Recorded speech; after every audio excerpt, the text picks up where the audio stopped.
Okay, I think we are at a good point to start our artist talk with Fuko Ito. My name is Narong Tintamusik, and I'm the founder and curator for Musik, which is a virtual art collecting and curatorial platform. I started last year, and we have some of our programming includes solo exhibitions by artists like Fuko herself, and also artist features. So today we're in for a treat for an artist talk by Fuko. I would like to formally introduce Fuko to the audience. Fuko Ito hails from Kobe, Japan, where she grew her love for storytelling through reading books and comics. She moved to the US to study printmaking and drawing and currently resides and works in Lexington, Kentucky as an artist and educator. Through drawing and storytelling, Foucault hopes to take her viewers onto a plushy, heartfelt journey to imagine soft, alternative universe inhabited by a community of naked and radically soft creatures known as fumblys. Foucault's creative practice in storytelling reflects on personal and collective experiences of coping, forgiving, and mending interpersonal fissures. She's driven to make images that imagine and softer, more compassionate world while reflecting on the social implications and struggles of living among a community of emotional beings. So I'd like to just go ahead and share a couple slides before we jump to the talk. In addition to our virtual programming, and Musik gives artists a modest honorarium, and we also have crowdfunding tickets to support the artists. So I'll go ahead and drop the link in our chat. So anytime you purchase one of our crowdfunding tickets, 100% of the proceeds go to the artists. You are no obligation to purchase tickets since this talk is free. So if you want to learn more about Fuko, we have a website and Instagram page, but I'll also go ahead and put that in the comments. If you have any questions for the artists, you go ahead and put the questions in the Dropbox section. How we're going to structure the talk is we're going to have around 15-30 minutes of lecture by the artists, and then we'll move to a Q&A section, which will go ahead and address some of the thoughts you have around Foucault and her practice. So, okay, Foucault, you can go ahead and share your screen. No, thank you so much for the introduction and letting me be on your platform to show my work and also talk about it here in this presentation. So I'll go ahead and open up I haven't used Zoom for a while, so let me just get it together here.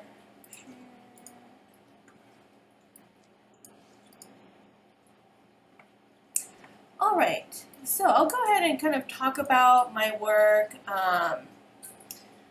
in terms of the process of how I go through coming up with ideas, thoughts, and how to reflect that sort of visually in my drawings. Um, going to school, moving to the U.S. for school, trying to, I wanted to go into graphic design first, but I then slowly got into just studio art as I started printmaking.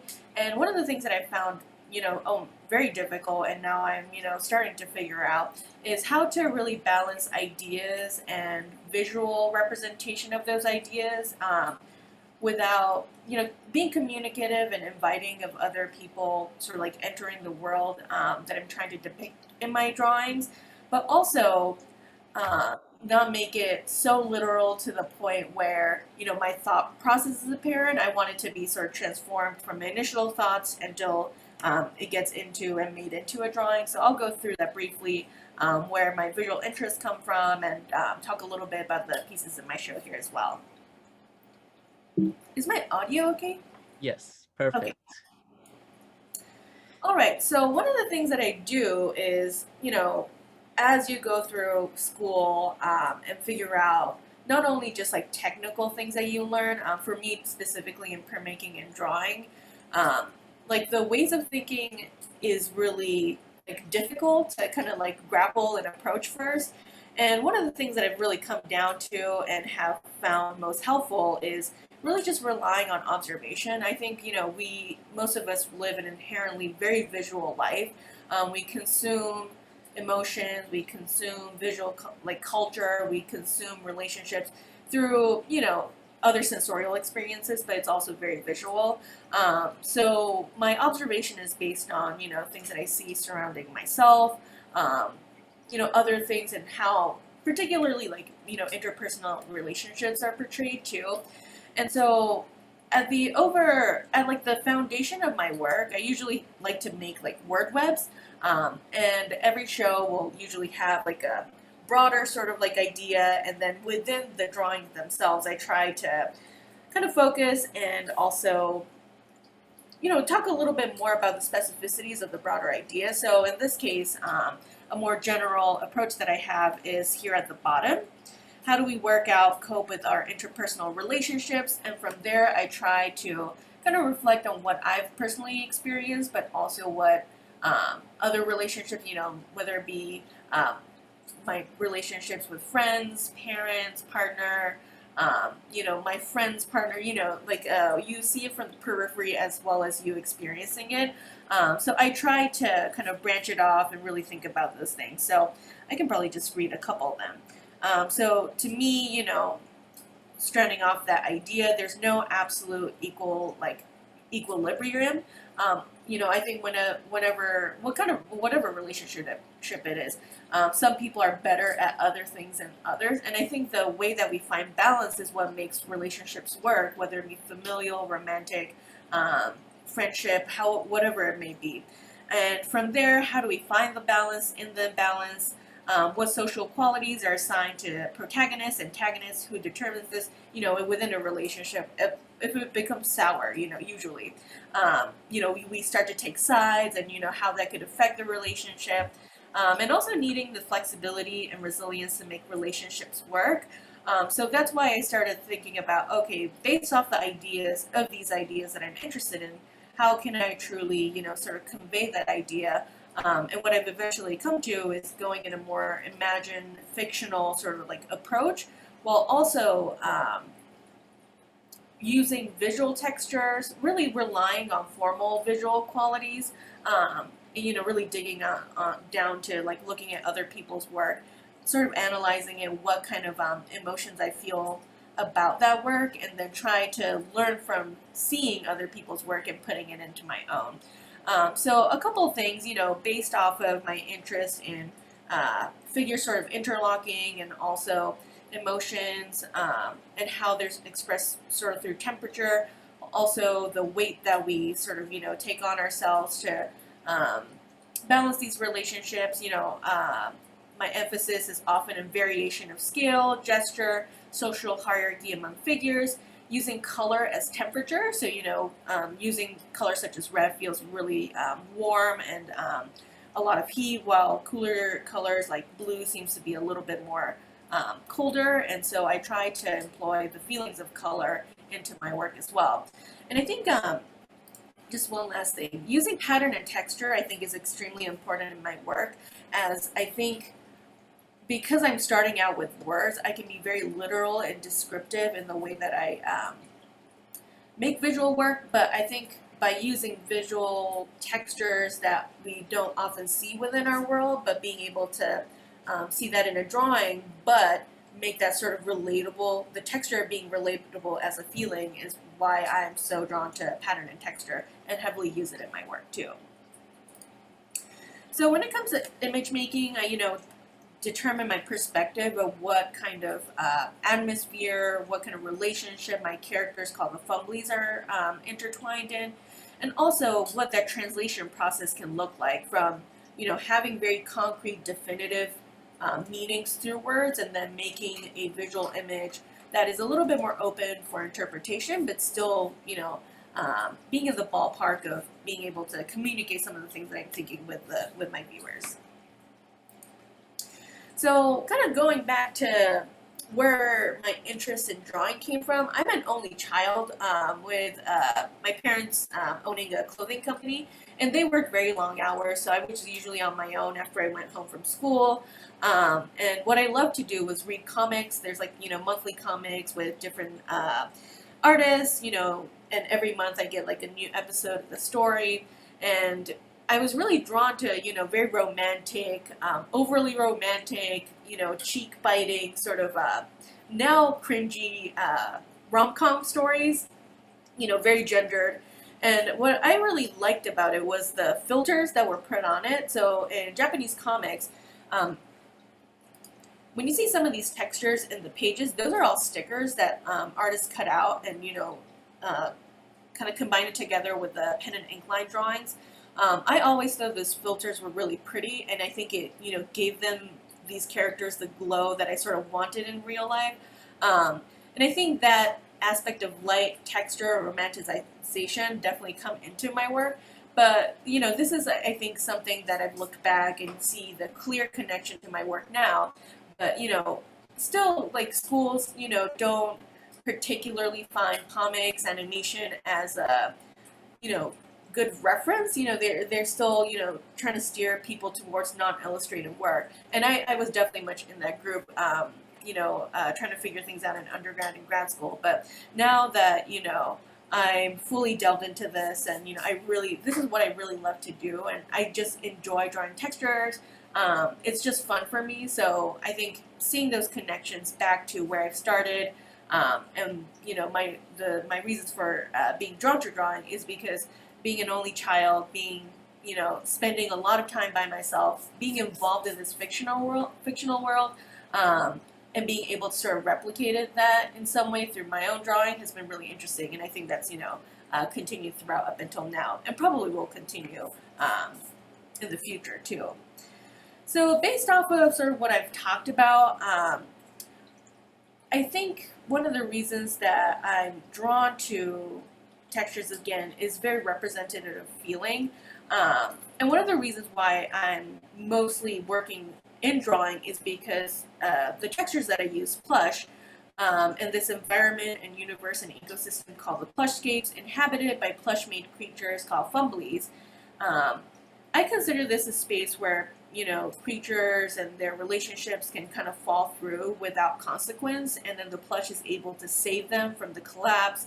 And also, plush to me seems like a texture, or I feel like it's a texture, even when it's sort of damaged and or kind of attacked in some way, it's able to kind of poof back up and redeem itself and regenerate itself to kind of continue and strengthen itself to continue forward. And so I wanted to create an ecosystem that was, completely covered in plush. The creatures are made out of plush. So even if there are conflicts between the figures, they are saved by its own environment. And I don't necessarily want these to become real in the 3D space, because I don't think I can find a texture that would really truly feel kind of tactile and close enough to what I imagined it to be. So I like these environments and creatures to really exist in the 2D space, so the illusion is kept without them becoming necessarily part of our real life here. And one of the things that I look at are figures and in religious imagery, particularly like Christian-based imagery, because religion has very clear visual hierarchies where there's a spectrum of very clear right or wrong, and it never really addresses the in between. And I've always found that fascinating and frustrating too, because that spectrum is what makes it so difficult for us to negotiate. And the lack of clarity in a right or wrong makes for us, to want to go to either side. So there is clarity, and we don't have to be in this like a spectrum of confusion. And I definitely integrate how figures sort of play within religious imagery. You can see visual hierarchies of the people up top who have power being above, and then those who are at the bottom seen as lower. And so I try to kind of tap into compositional elements like that to be integrated into my own work as well. And here's, I kind of go back and forth between using these bag iconographies. So these are little bags that are based off of furoshiki bags in Japan, where there's particularly beautifully made fabric textiles, which are usually patterned and quite colorful. and then you put in like objects, as gifts, and give it to someone else. But I see this as like emotional baggages, quite literally being presented, and so this is sort of like a tower that foresees the distance of this like eternal, endless landscape of plush, but being able to sort of um, be able to carry the weight, but also to leave those behind and also look forward as well. And here, and one of the things, the plushscape is definitely referenced from real life. It is basically the sky. But I love looking at clouds. And if anyone wants to check in on an interview that I just did with Minty by Jeannie Ryu, I talk a little bit about my fascination towards clouds. My favorite cloud being the cumulus cloud because it looks comfortable. So there is definitely a connection of how we see nature and how I've integrated back into my work. But I really try to change that through the use of color, temperature, and also imagining, when I look up at the sky and, see cumulus clouds, I kind of, in my head, put fumblys inside that landscape, just to kind of look at them and, think of it as, oh, that would be really cool to see, these like strange creatures up into the sky. So I tried to really replicate that in my work too. And one of the things that I think about, going back to, the use of visual elements, one of them is really trying to create a range in my work, not just, trying to do everything in one drawing, but I use multiple drawings as a way to address different emotions, feelings, and thoughts, and then make it into a body of work and make it work as a series. One of the things that I'm very aware of are using figures as singular and then using figures as clusters. So in this case, for Marble Gardens, I really wanted to kind of, portray this larger fumbly and then the little fumblys that, live within inside this like own plush sort of ecosystem with the bigger fumbly carrying them. Whenever we see clusters, I feel like, we start to see little relationships happening. So, three fumblies are like kissing each other, a couple of a fumbly, just, maybe in deep sleep, a singular one kind of looking outward, towards the sky, these two trying to reach each other. So there's a lot of different relationships that start to kind of form when you have little groupings of things together. And then other images, I tend to, make it very solitary. I think our dynamics with people is that you are always, an individual, but then we start to, meet people, make those connections, and then that community starts to grow larger or, maybe it takes a couple steps back and becomes smaller again. I'm really interested in that sort of push and pull of how we navigate ourselves, but also relationships, over time. And again, kind of going back to textures, a lot of it, of what I've shown you in the past couple of slides is all very soft. But I also started thinking about pain because, things hurt, and also I think coping with hurt is really difficult, and I think the level of hurt is like very different based on incidents, how things have unfolded, and I wanted to make something that's in contrast. And so I had the opportunity to go to Vermont Studio Center to make some prints, and these are reductive monotype, where I used paper stencils, keep the ink from printing, and so all of these are stencils. The areas that are dark and maybe blue are all printed. And one of the things that I was thinking about is the tension of exterior sort of influences and or actions towards you, and how that can feel very personal. And so in this particular composition, I really wanted the figure to be sort of small, swarmed by these kind of spikes that are attacking the figure. And this is, again, sort of like a new sort of cluster, but not intimate in its distance. It's actually this like larger figure almost exploding because of they couldn't sort of like hold the weight of the others, sort of relying onto them. And so when it comes to, using large to small figures, like, as a grouping, I tend to put the larger figures carrying the smaller ones, being the one who carries the weight of them all, and then the smaller ones needing the care and also the guidance of the larger ones. So, these are all very much relationships that we see, in our proximity. But to me, I think a lot of this, a lot of the where the image came from for this particular image is, you know, about my parents, and also like, you know, kind of how we reach our limit, and when we need to let things go as a carrier of those kind of weights. And here, what do you carry? Again, you know, kind of goes back to the much more corporative sort of cluster. This image actually came from an episode of Adventure Time where Finn is carrying like these village people and is just like clustered around with these little like really cute creatures. And so I wanted sort of to replicate that as my version, and you know, make it look much more content. You know, the color is quite different from the previous slide. It's all very warm. The only cool colors are sort of like decorative elements of the plush flowers in blue and maybe the purple. And you can really see kind of like how, you know, intertwined they are, how they're kind of just onto each other, they're getting along. There are some, excuse me, ones that are alone for sure, but a lot of like, you know, helping sort of each other out as they are, you know, living in this one very dense sort of environment.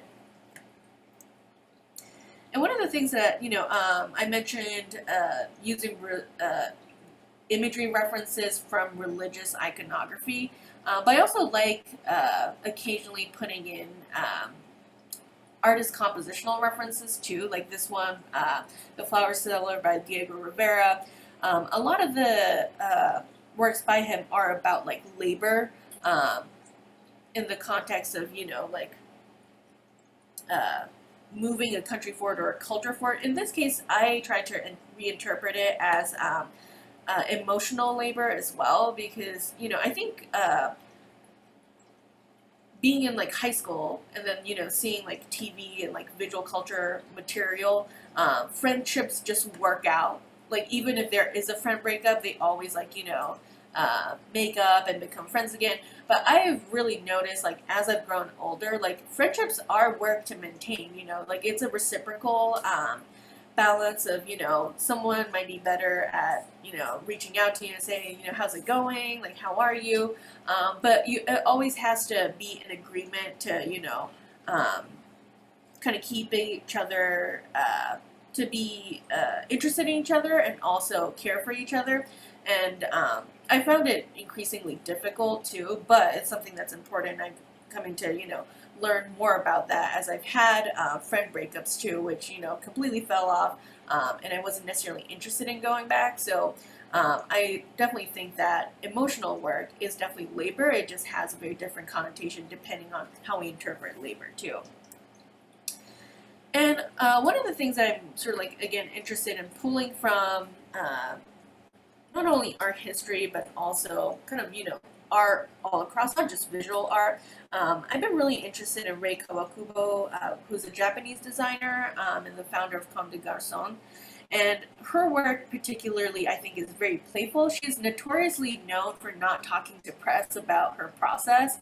And is very secretive about like what she goes through in terms of making. So she's not very, her work is so, her garments are so expressive and playful, and I really enjoy looking at them and how it, you know, changes the way we see bodies and how it's protected by these garments, and how it just, you know, completely ignores the body and just makes its own like cocoon, which I think is really cool. And I have been reading it about her work, but I find her sort of like contrast and personality with the work that she produces interesting. But I really wanted to sort of like draw them and dress the fumblys in here. So I've been calling these like soft armor series, where I eventually want to make a book. So these are still very much in progress of making and finding garments from her archive, and also just like, you know, the past seasons where she's produced these garments. I look back and, you know, kind of choose the puffier ones, the armor-like ones, and just the fumblys, and think about how they sort of like interact individually or as a pair or more as a collection, and hopefully publish it as a book so that it becomes like a lookbook, but also lookbook that is tied through the idea of my work and also Rei Kawakubo's works, just because I admire her so much. So here's some other variations, one being more ghostly, and the one being kind of just full of pattern at this point. And then this one I really like, just because it just covers the body and the leg just, you know, extends and it's this like walking heart shaped sort of like plush covered in lace, and I think it's really beautiful. But also, this is the kind of like joyful kind of like garment that I would like to wear, but it's not functional enough for me to wear. I think I'm using the fumblys to kind of vicariously, dress myself in these as I draw them. So going into sort of like the ideas of the show for Perennials Cradle, this drawing that I showed at Parachute Gallery, which is a local gallery here in Lexington, I was really thinking about like the physical pain of like not moving this past year. I don't exercise already, but I think it's been like put on another level of non-exercise, just sitting down, being inside our homes, and because you are so with yourself, I think in the interiors without moving, I really noticed kind of like my back pain just because I'm sitting become worse, but also realizing more things coming, feeling in my body. And so I wanted to start to depict like a nervous system of what's actually happening inside the fumblys now that I've, worked depicting the fumblys as its own whole texture. I wanted to sort of start to go inside. So this is where I sort of started in me building or making imagery for Perennials Cradle.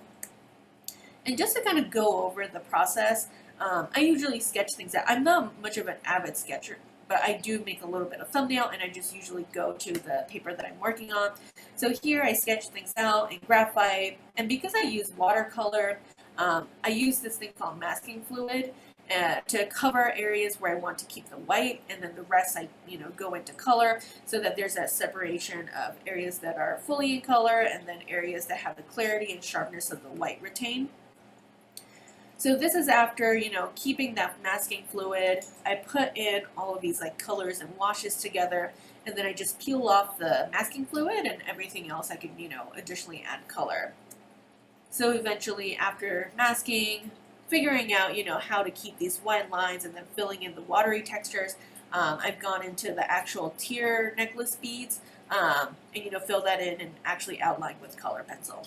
So for Perennials Cradle, I was thinking of how, comfort can be a place where, you want to feel like you are there and you feel comfortable and you want to, station yourself there. But a lot of times that can also be a barrier for you to move forward as well. And, depending on who sees this work, where they are at, I think the work can be seen in different ways. This could be maybe relaxing to some. To me, I'm sort of like in both places because I started taking baths to, calm my anxiety, I think, this past year. And then I like the sound of the water kind of in my ears. And, I think I do cry a lot just generally. So I wanted to make that quite clear in the work by using, water, teary texture as a motif. And so I wanted to be an inviting environment, but I definitely wanted to weigh these figures down within these environments. So they're either sinking and or like emerging. It's a simultaneous state where these figures can be experiencing a myriad of things. And I think this one particularly, I don't know, I don't have very many nightmares, but it does scare me where, I don't want to be stuck in a prolonged state of sleep.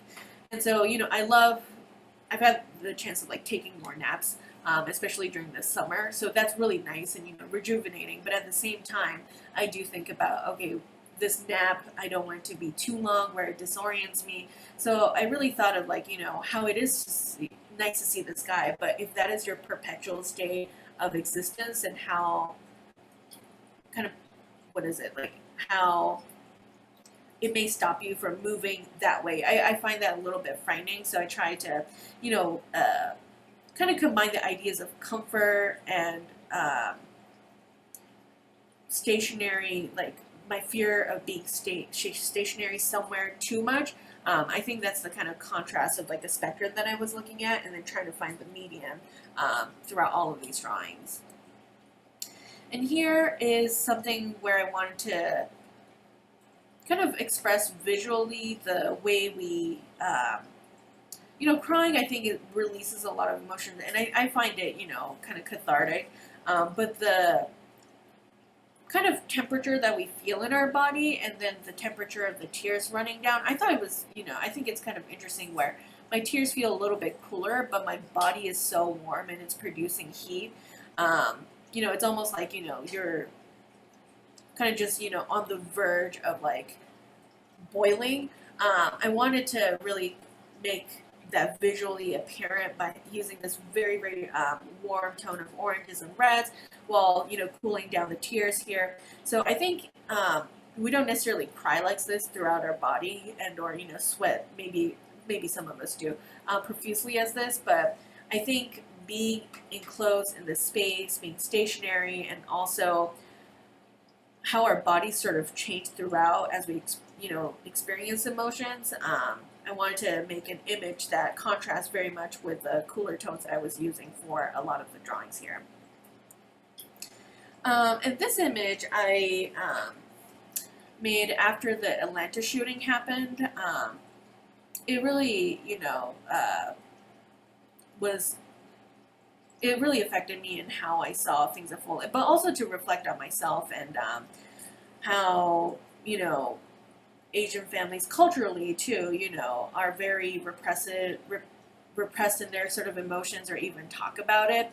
And so, with the figures being like solitary in most of my drawings, I wanted to include something that showed care and empathy among this like collective. It could be, chosen family, whoever it may be, but also the kind of cultural things or etiquettes that we use that we learn over time as kids, and discovering like there is a distance generationally that I find with my parents and myself, and kind of intertwining and having these tiers sort of connect but also suspend as well.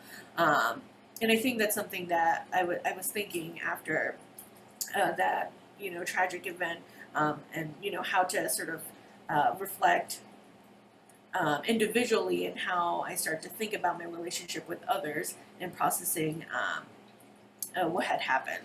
So, I think the glow and the light is what I wanted to kind of get across visually, but also the content of togetherness, but also suspending certain etiquettes and also like, habits that we have to sort of like break off from our older generation too.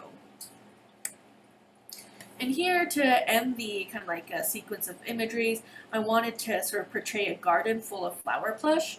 And, this sort of combines cooler but also warm tears that, to me, render as like happy tears. And so, I think at the end of the day, being able to find comfort, whether it be in an environment or a person or people, that's why I really find, kind of like joy and or safety in my environment. So I wanted to sort of, express that fully with the textures and patterns that I was using here specifically. And lastly, just to show a video that sort of like connects in the idea of overpouring emotion, but also the release that happens from crying, but also just finding a place of safety and comfort. I want to include this video as it has visual elements that tie with the drawing, but also I think the movement too is kind of swift and releasing of emotions. So I'll just play this, a really short video here.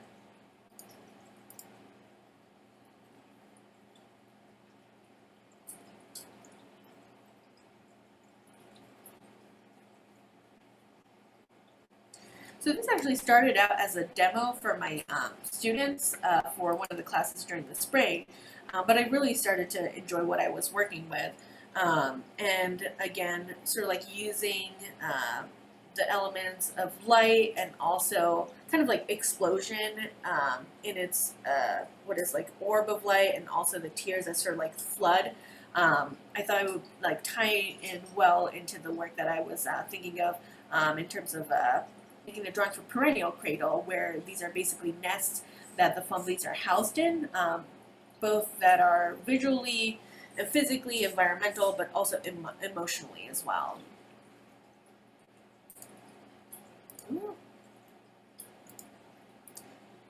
So I think that's it. So thank you very much. I hope I didn't go too much over time.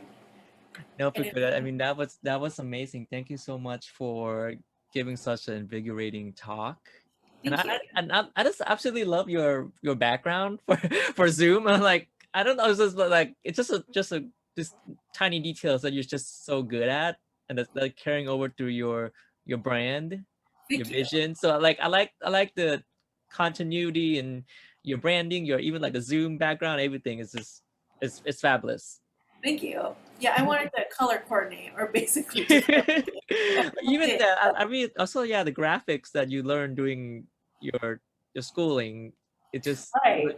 it is kind of brought into like everything, the presentation, and also I could see that how your education background and your affinity to comics and anime kind of brought it all together to the end here.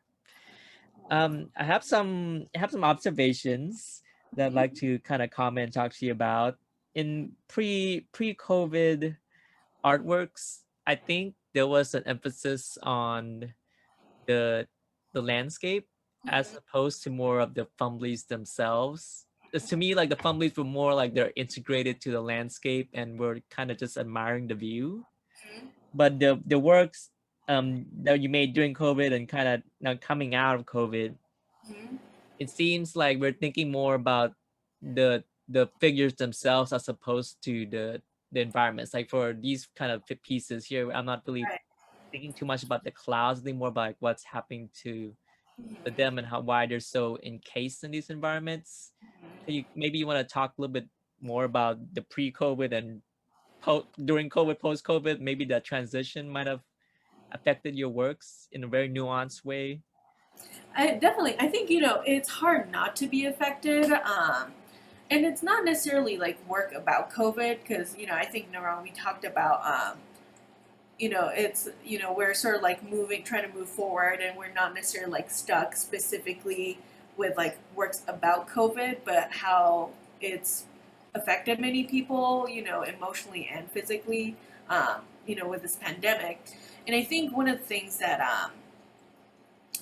I have felt over this year is that there's such a heightened anxiety about going outside. And it's not just for myself, like friends who are going out or have to work, same for my parents who I've requested actually to move their office into their apartment so they don't have to commute on crowded trains. So our sense of safety, I think, had been so sort of like threatened.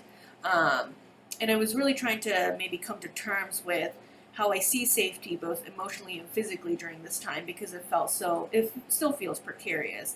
Um, and I think again it kind of goes to, I think when I was like working, I was going up the stairs, like going into different rooms and teaching, and we can go out into public spaces quite freely. But now that I was sort of like locked into place, you literally feel more discomfort in your body and also notice these things just because um, you are sort of like tied, like even just going outside, like the light blew my mind because I'm going from this like small apartment to something that's open. um, and I think that sort of like contrast of interior to exterior um, really sort of made me think of how to sort of not replicate but visualize the state of mind that I was in, particularly through these drawings of the show. Yeah, I've been thinking a lot about um illustration, comics, anime, and in a way, yeah, there's a stigma for sure within at least within school that it's not fine art. I don't know. I just had kind of this interest in this kind of genre of art. I mean, we can say the same thing about abstract art, representation art. There's always going to be an underlying style that artists use, but we don't critique them as greatly as like as more illustrative comic based works. And I think because you're able to have this more child friendly, naive kind of look to the works, it's easier. It's almost in a way to easier to Right. digest what you're trying to communicate. So I think that is the power of the like more illustration in a way that it's more easier to look at but it's also it's a good medium to talk about difficult things like feeling being torn down or being encased in these environments because of this isolation and all these emotions you're feeling that been heightened because you're trapped in your house. Hmm. Yeah, I think illustration also needs like a literal aspect, like that's direct enough to like start off inviting people into the work, and I think that's what I'm drawn um, to as well, because it to me feels a little bit more communicative than like um, something that is entirely abstract. I think being able to see sort of like clear textures, figures, patterns, whatever it may be, or like places, I think gives a little bit of a hint for people to, kind of enter these like imagined spaces too. Mhm. In your when you went to the Vermont Studio Center and you kind of made these printmaking pieces, and to me, I think those pieces are quite dark, quite because it's just kind of darker, and it's more like obvious that it's being like in pain or been afflicted by whatever they're being attacked with. And earlier you kind of had some cloudscapes and going on, but with this perennial garden pieces, I like the ambiguity Mm-hmm. of um of the works where you can't really tell like are they like enjoying that bubble bath with all these beads, or are they like being trapped in these by these heavy necklace looking like beads. So it's kind of an ambiguous space, and maybe their tears are they actually crying, or and they're being washed away by this bat, or they're like being happy that they're finally get to cleanse themselves. I don't know, it's kind of an interesting space you're creating with this. It's almost like a neutral, like up for interpretation with these new pieces. Yeah, and I started to think like pulling out the kind of tears out from like the interior, like the anatomy of the body, kind of to the outside. So yeah, very much interested in like making that come in and go back out as well. Mhm. Um, I want to hear your thoughts about these tiers, or like the water. Also, like maybe just water in general. You have kind of have more of the beaded ones, and you kind of have ones that are more like tadpole looking shape. Is there like a maybe have a certain thought process between these two kind of different shapes of water? Yeah, I think for the beads that are like floating in the water, I imagine those as like collected tears that are like stringed into like necklaces. Um, I used to do a lot of bead work in like middle school where I would just like buy a kit of like beads and like make necklaces that I didn't wear because I had allergic reactions to it, but I just like making them and then like giving it to friends. And so a lot of the affinity of like making different things has been, kind of traced back to my like when I was growing up. And so I think these strings are more an accumulation of the tears in the past. And then the ones that are a little bit more kind of bendy and have this sort of like movement to them, the tadpole like ones, those are the active tears. And so I try to make that separation of accumulating textures as something that suggests um, a time that has passed, and then these active textures that have a little bit more movement that is like ongoing and current and now. I know it's just so hard to talk about not about COVID, but since we're just so affected by it, I think when you're in that sense of like isolation, you everything's become heightened, especially with your relationships with families, friends, and your loved ones. You kind of question like, is since everything is not perfect, or everything is because you don't have as many distractions anymore, you kind of bring up some of these like these beaded tears of the past, and you have these active ones. So it's kind of like, well, it's it's you kind of question your existence in a way, like, is this relationship like what I thought out to be? Like, it's it always have to be perfect? But I think it really is evaluation of of of what you want to expect from others and yourself. Yeah, and I think expectations are something that we don't clarify all the time because you don't just meet a person and like these are the things that I want to. It's kind of like a guessing, interpersonal guessing game all the time. And how you remember your childhood as a kid versus now, it's completely different. And then you start breaking down all these things, and it can be overwhelming. And I think that could be a lot to handle sometimes. And I think some people don't like to, kind of process it either. And so I think it's made our memories of relationships affecting our like current state of relationships too. That's really interesting. Mm-hmm. With let's say with the whole vaccinations going on and we are more able to go out freely, how do you think your work might transform with the state of things now and moving forward? Yeah, I've been thinking about that, but I'm still, the U.S. has been very much like moving forward with vaccinations, but my parents in Japan, my dad is like barely got his like first vaccination, and my mom's maybe getting her vaccination like early July. So to me, it's like very much ongoing, and so I find that you know. Gap very apparent just because my parents are in a completely and people back home are in a completely different state versus the U.S. Feeling a little bit safer maybe because of vaccinations. So I talk about this with my partner Eugene too, where we haven't necessarily taken the time to mourn. Like every day, I think about just things that are more normalized when I go outside, grocery shopping and or little errands, and we haven't taken the time to really think about how this has affected us. So I think there's still going to be a lot of tears just because I'm still processing um, what happened without trying to ignore what had happened and trying to put that into the past. So I think, perennials, cradle. I think the aspect of finding like a space and or visualizing a space for mourning is something that I'm probably going to delve deeper into. Mm-hmm.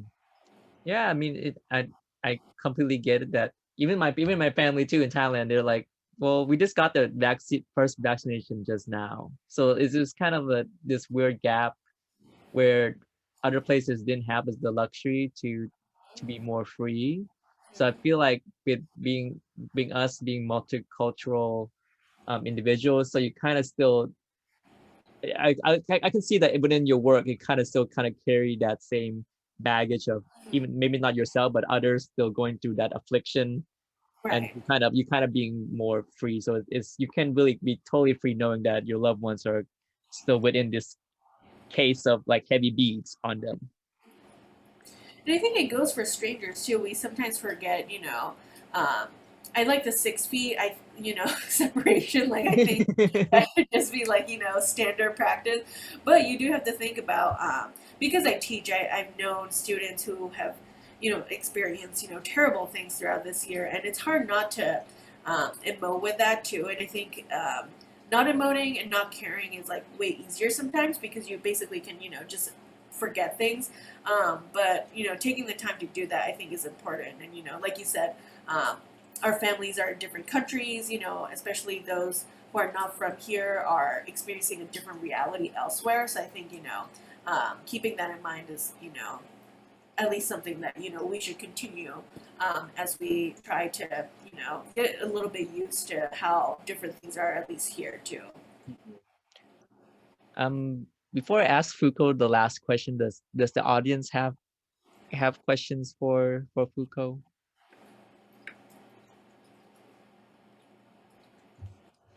You mean to call you out, Eugene? I'm sorry.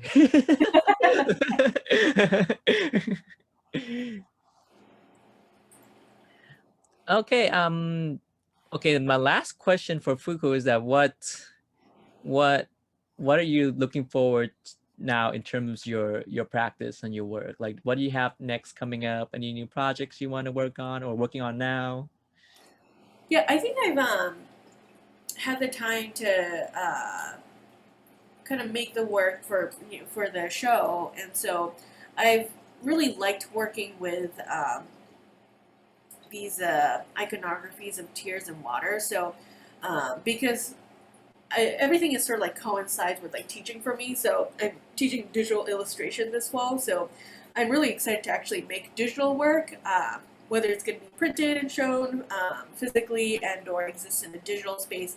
I'm actually excited to bring in some of the visual elements that I've used for perennials cradle digitally.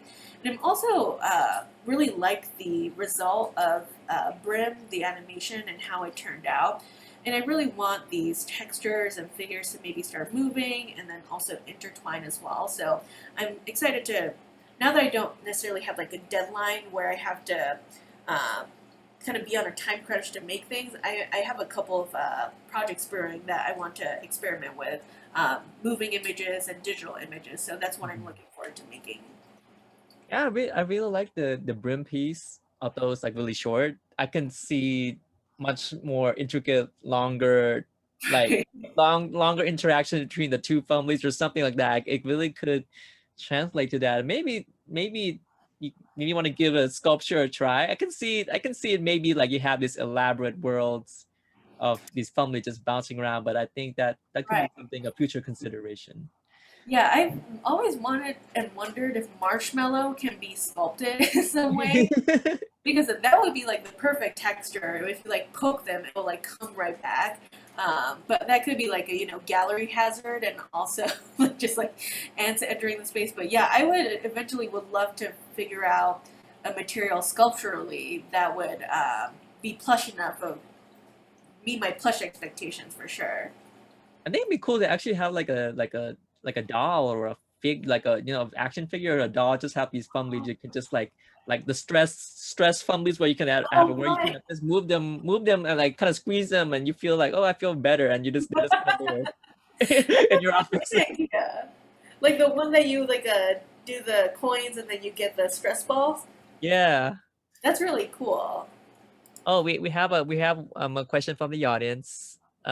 Eugene said, I wanted to ask about the importance of scale in the actual canvas size and the scale of the fumblies in their landscapes. I see it very interchangeable.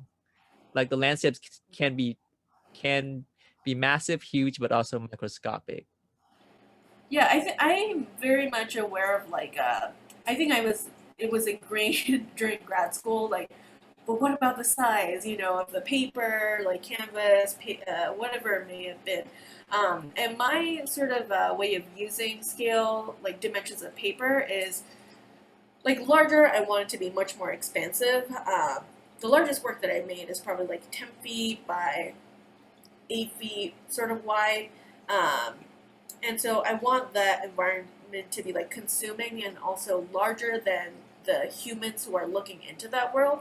Whereas smaller works, I feel like it feels more intimate because you just have to, put yourself closer to the work. Digitally it's a little bit different, but these drawings are for Perennial's Cradle are 10 inch by 14 inch, and I'm excited to show it in person. I think in the fall as well and elsewhere because they're quite small. There's a lot of texture and it's very dense in its imagery. And so I think when I think about scale, in terms of the canvas size, the larger is more for kind of outsizing the humans and making the fumblies be these creatures that are like beyond our sort of realm. And then with the smaller ones, I tend to, and because like my studio space has sort of changed. I've been working smaller. The small ones tend to be more of like a miniature version where you can peek in and sort of be a voyeur into these spaces. So I use scale that way. And then depending on whether I want the figure smaller to emphasize the plushscapes and or in this case for the perennials cradle, the figures being more of the emphasis, I try to play around with them, but still keep it intimate in size and perspective too. Well, Fuko, this is the end of our talk. I again appreciate so much of your time, energy, giving this talk and lecture, and really getting into your practice and how it started and how you got here now. I wish you so much success in your future endeavors, and we'll definitely be on the lookout for what's next for you. Thank you so much. Yeah, thank you so much for sharing this platform. And I really enjoy working with you. And I always like to see what you're doing as well. So likewise, I'm excited to keep up with you. Well, bye everyone. Have a fabulous Sunday, and we'll see you one soon. Thank you so much, everybody. Bye. Bye.